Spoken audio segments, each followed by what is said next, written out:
Бакчадан алыс жакта, жаңы конушта адам менен обонун туңгуч уулу Кабыл төрөлдү. Бир нече убакыттан кийин алардын экинчи уулу Авыл жарык дүйнөгө келди. Кийинчерээк дагы балалуу болушту. Алар чоңоюп өз үй жайын курушту. Адам менен обо Кудайдын биринчи жараткан адамдары болгондуктан генетикалык жактан жеткилең болушкан. Жыйынтыгында биринчи адамдар жүздөгөн жылдар бою өмүр сүрүшкөн. Ошол убакытта адамдар жакын туугандарына үйлөнүшкөн. Бирок генетикалык мутация баштала элек болчу.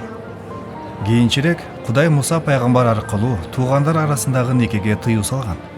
Топон сууга чейин жерди нымдуу атмосфера каптап, ультра кызгылт көк нурларды жоюп, жашоого жакшы шарт түзсө керек. Таза генофонддун жана узак жашоонун аркасында адамзаты тездик менен көбөйүп жатты. Кабыл менен Авыл эр жетишти. Кабыл дыйкан болууну чечти. Ал эми анын иниси Авыл койчу болду. Кудай адамдарга күнөөнүн канчалык олуттуу экенин эскертиш үчүн курмандыкты туура алып келүүнү үйрөттү. Койчулукта, дыйканчылык кесип да урматтуу болгонуна карабай, Кабыл менен Авыл өздөрүнүн курмандыктарын ар башкача абалда алып келишти. Авыл койлорунун төлү башыларынан курмандыкка алып келди. Ал муну Кудай үйрөткөндөй кылды жана чын жүрөктөн курмандыкка чалды. Кабыл болсо курмандыкка өзү каалаган жер жемиштеринен алып келди. Теңир Авылдын тартуусуна назарын салды. Ал эми Кабылдын тартуусуна назарын салган жок.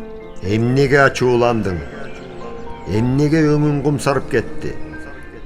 Эгерде жакшы иш кылсаң, анда башыңды жерге салбайт элең да.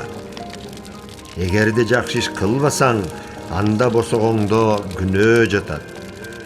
Ал сени өзүнө тартып жатат, бирок сен ага үстөндүк кыл. Бирок Кабыл Кудайдын сөзүнө кулак салган жок. Эним, Теңир менин түшүмүмө кандай батасын бергенин барып көрбөйсүңбү? Бирок байке, бул деген... Бирок Кудайдан эч нерсе жашыруун эмес. Ал биздин бардык ишибизди көрүп турат. Ошентип Кудай Кабылдан мындай деп сурады. Бир тууганың Авыл кайда? Билбейм. Мен эмне бир тууганыма кароолчу элем. Сен эмне кылдың? Ук. Жерден бир тууганыңдын каны мага боздоп жатат. Ошондуктан эми сага бир тууганыңдын канын сенин колуңдан кабыл алууга ачылган жердин каргышы тиет. Мындан ары жер иштеткениңде ал сага өз күчүн бербейт. Дыйкан Кабыл эми жер бетинде куулуп, тентип жүргөн адам болот. Мен жазам чоң, көтөр алгыс. Сен мени жер бетинен кууп жатасың. Мен эми сен жүзүңдөн жашынып, жер бетинде куулуп, тентип жүргөн адам болом. Мага ким жолукса да ал мени өлтүрөт. Андай эмес. Эгерде Кабылды ким өлтүрсө, андан 7 эселеп өч алынат. Ошентип Кабыл Теңирден кетип, Эйдендин чыгыш жагындагы жерге жайланышты. Кабылдын аялынын боюна бүтүп, уул төрөдү. Анын атын Энох деп коюшту. Анын тукуму ар кандай кесиптердин ээлери болушту. Кээ чатырларда жашап мал багышты. Башкалары музыкалык аспаптарды жасап аларды ойношту. Анын урпактары коло жана темирден аспаптарды жасаганды үйрөнүшкөндө металлургия жаралган. Өлтүрүлгөн уулу Авылдын ордуна Кудай адам менен обого башка уулду белек кылды. Анын атын Шет коюшту. Шеттин тукумунан келечекте куткаруучу машаяк төрөлүшү керек эле. Биринчи адамдар жана алардын маданияты тездикте өсүп жатты.